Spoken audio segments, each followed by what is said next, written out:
Olá, muito boa noite, seja bem-vindo a mais um programa Reis da Questão com Duarte Graça. Esta semana ainda continuamos via Skype. Olá Duarte, muito boa noite, tudo bem? Olá, boa noite, está tudo?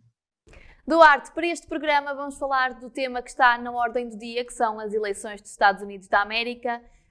E eu quero saber a tua opinião sobre esta derrota de Donald Trump. Muito bem, antes de mais, pronto, não posso deixar de marcar o meu agrado por Donald Trump ter sido derrotado, embora, pronto, como é evidente, nós vemos que teve, de qualquer forma, milhões de mais votos do que nas eleições anteriores, portanto, vimos que isso pode não ser um reflexo de maior popularidade, mas um reflexo de verdadeiramente ter havido uma grande mobilização, uma votação, uma participação histórica da parte do povo dos Estados Unidos da América, e isso foi possível graças a todos os esforços que houve para, enfim, alargar o leque de possibilidades de voto, sobretudo o voto por correio, que o próprio ainda presidente dos Estados Unidos, Donald Trump, tentou descredibilizar, e aliás nós vemos agora como continua publicamente a negar que Joe Biden tenha vencido as eleições de forma justa e, portanto, já houve vários processos que meteu nos tribunais e que já foram rejeitados, mas diz que vai continuar a fazer isso, e nós vemos como nesta situação, enfim, como apesar de já sabermos que a derrota é certa, enfim, de todos os votos já estão contados e tendo em conta o número de votos que ainda estão por contar, é certo que Donald Trump já não consegue ganhar e, portanto, Joe Biden será o próximo presidente dos Estados Unidos e tomará posse a 20 de janeiro de 2021, mas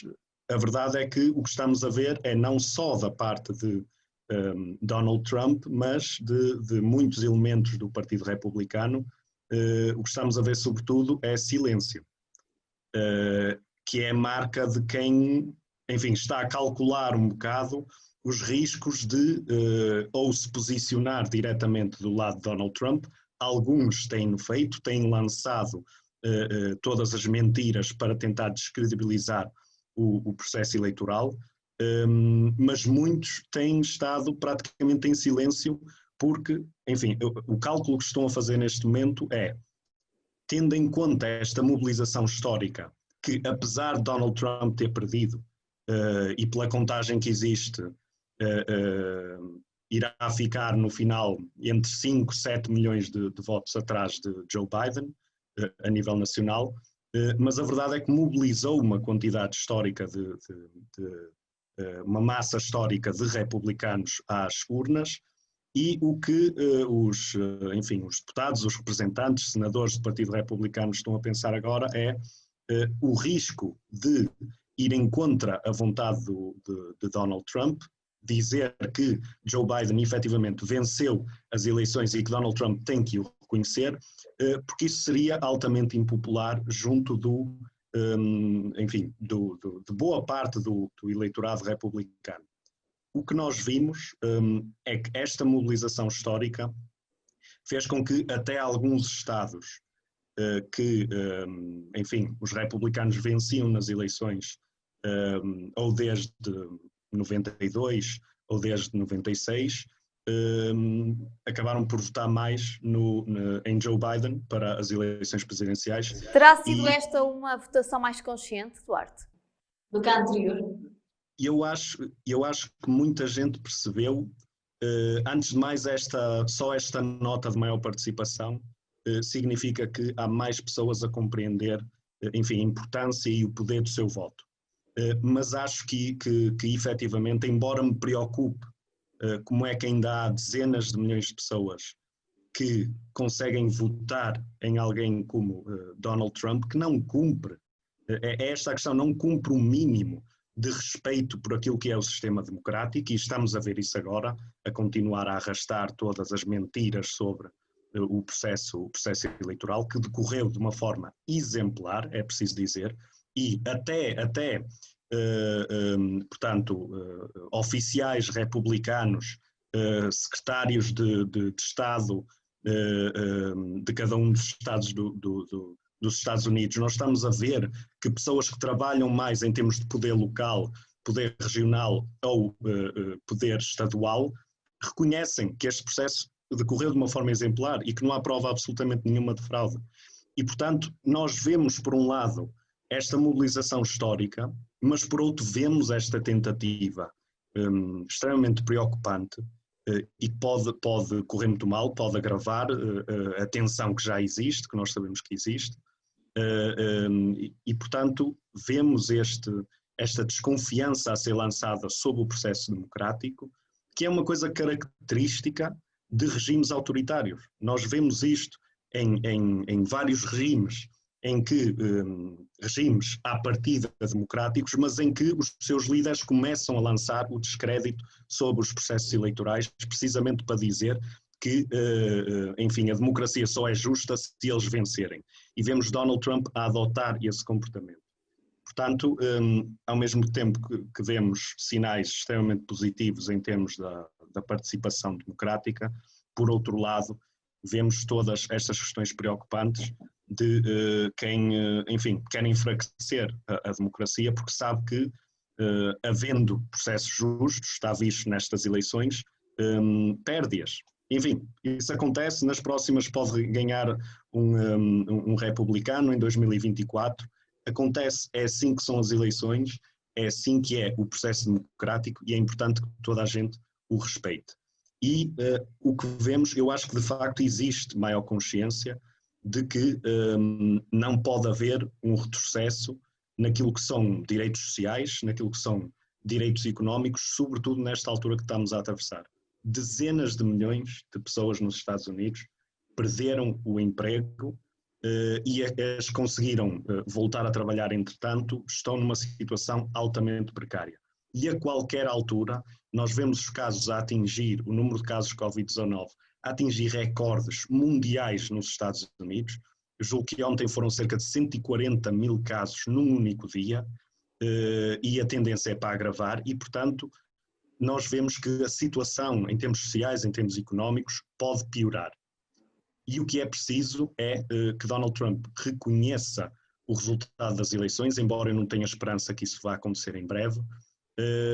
para que Joe Biden efetivamente se possa preparar para tomar uma resposta, tomar a responsabilidade que é do Presidente e do Governo dos Estados Unidos, para responder a esta crise,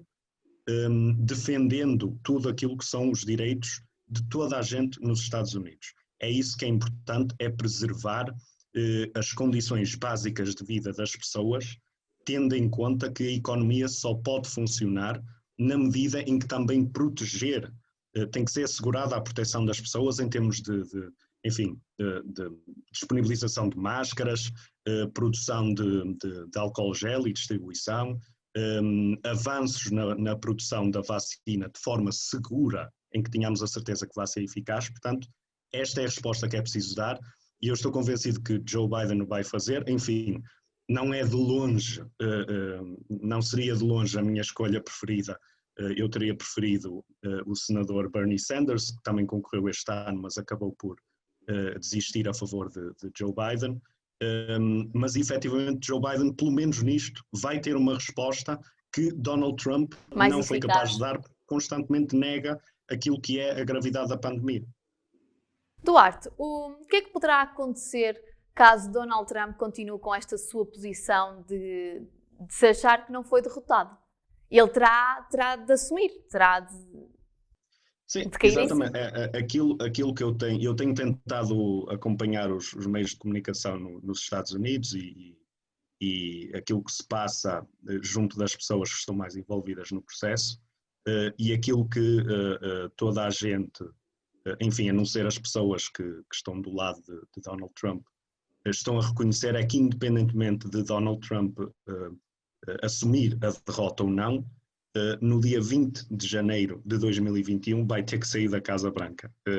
Infelizmente, nem que seja a questão de sair, entre aspas, à força, mas vai ter que sair porque, enfim, um sistema democrático não pode permitir que alguém se ponha a fazer uma birra e que se mantenha no poder por causa disso. Portanto, Joe Biden ganhou as eleições e a partir de 20 de janeiro de 2021 vai ser presidente, quer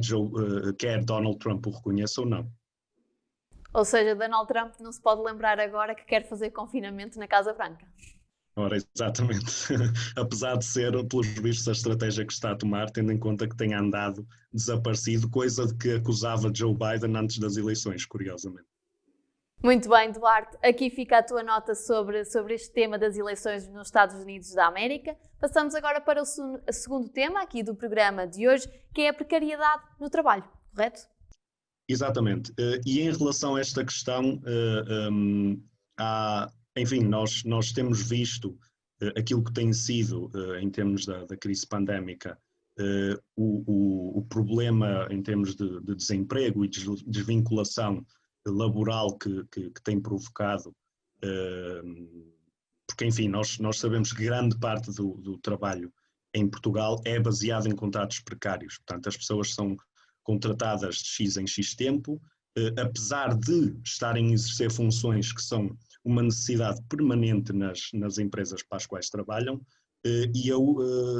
queria falar de dois setores em particular, aliás, em programas futuros, eu estou a pensar também trazer sempre algum setor relacionado com enfim, que se envolva muito precariedade laboral, e hoje queria falar em particular da questão portanto, da vigilância e segurança privadas e da questão das cantinas escolares. Correto. O que nós temos visto, falando primeiro da questão da vigilância e segurança privada, enfim, só para dar um enquadramento, em geral, as pessoas, qualquer pessoa que esteja a ver isto, provavelmente já terá passado por um trabalhador de vigilância de segurança privada, seja, enfim, num hospital, seja noutros serviços públicos, seja em variadas empresas privadas, e a realidade desses trabalhadores é frequentemente a de dezenas de horas de trabalho a mais por mês. Há trabalhadores a fazer 50, 60 horas semanais, trabalhadores a fazer turnos que chegam ou às 12 horas ou às 16 horas, uma coisa completamente inaceitável, algo que cria, enfim, não só problemas em termos físicos, mas sobretudo em termos psicológicos, Claro. provoca uma enorme pressão sobre as pessoas. Vemos horas extraordinárias sem serem pagas, vemos todo um conjunto de atropelos que, aliás, têm sido denunciados pelo Estado, que é o Sindicato dos Trabalhadores de Serviços de Portaria, Vigilância, Limpeza Domésticas e Atividades Diversas, e estas denúncias têm trazido à luz precisamente que, até no caso, e isto é absolutamente central, porque os serviços públicos é suposto darem o exemplo, é suposto a administração pública dar o exemplo ao setor privado daquilo que são padrões de direitos no trabalho. E, no entanto, o que vemos é os serviços públicos, como hospitais, a recorrerem constantemente a serviços de segurança privados e a não quererem saber, a negligenciarem a questão de se esses trabalhadores que estão a garantir a segurança e a vigilância em variados serviços públicos, se lhes estão a ser garantidos esses direitos no trabalho. O que vemos é que as administrações de hospitais, muitas vezes, pura e simplesmente não querem saber, não exigem da parte das empresas às quais cedem ou as empresas contratam para exercerem esse serviço, e há, por exemplo, dou o exemplo de uma questão que é extremamente relevante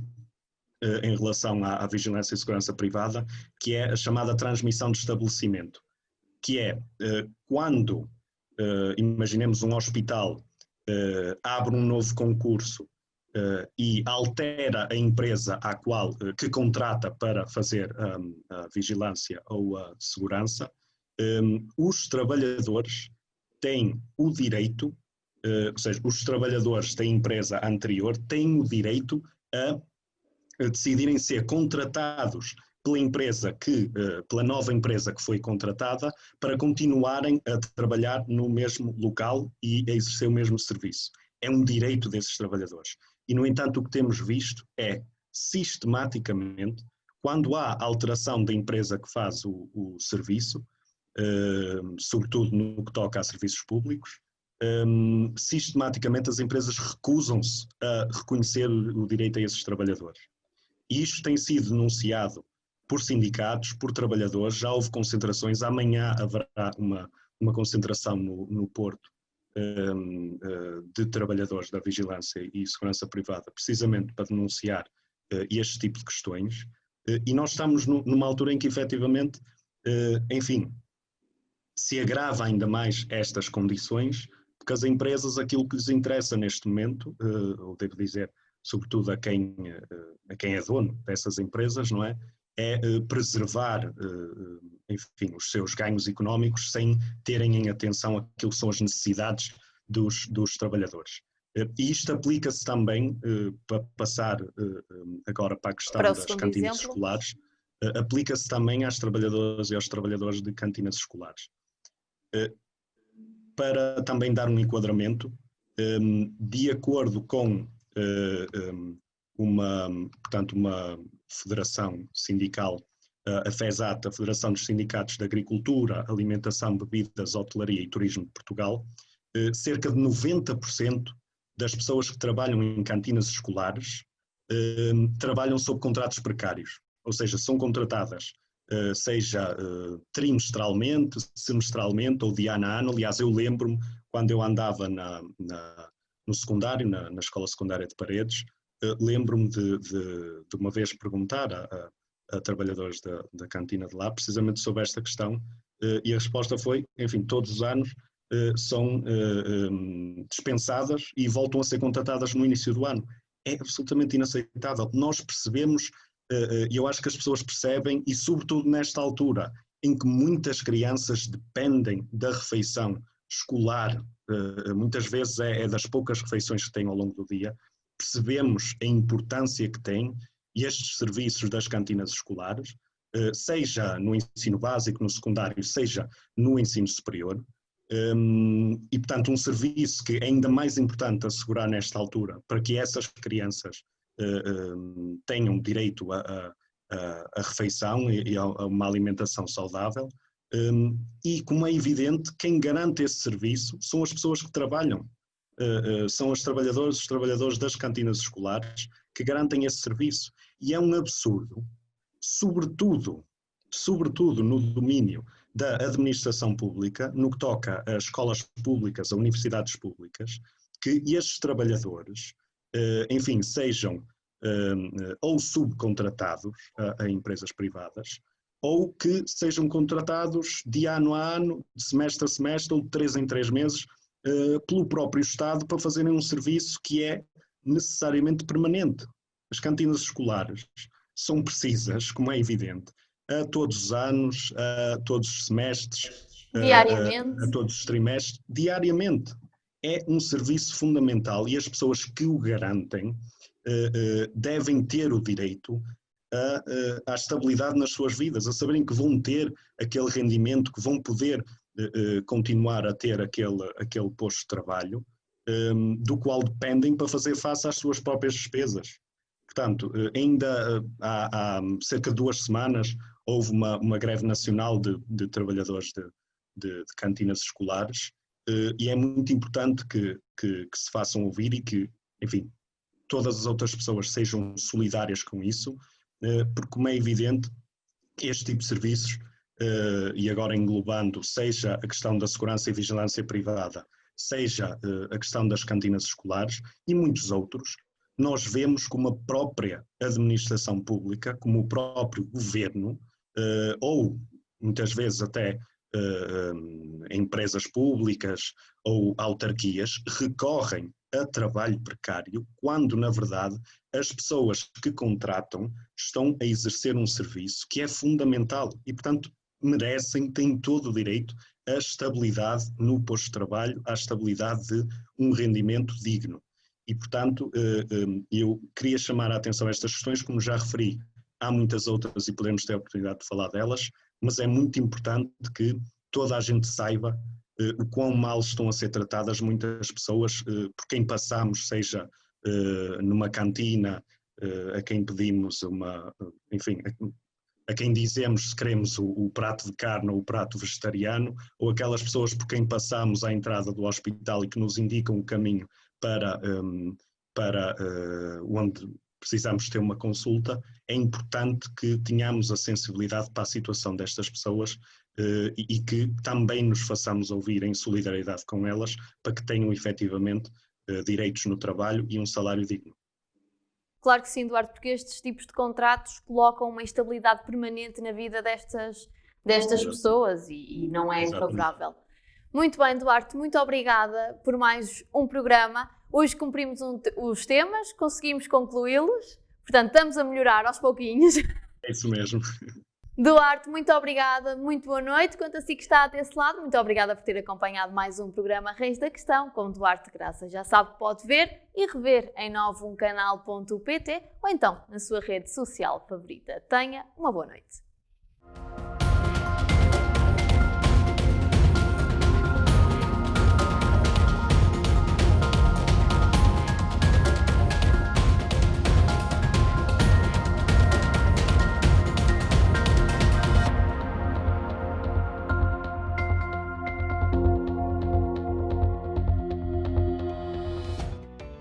Novum Canal.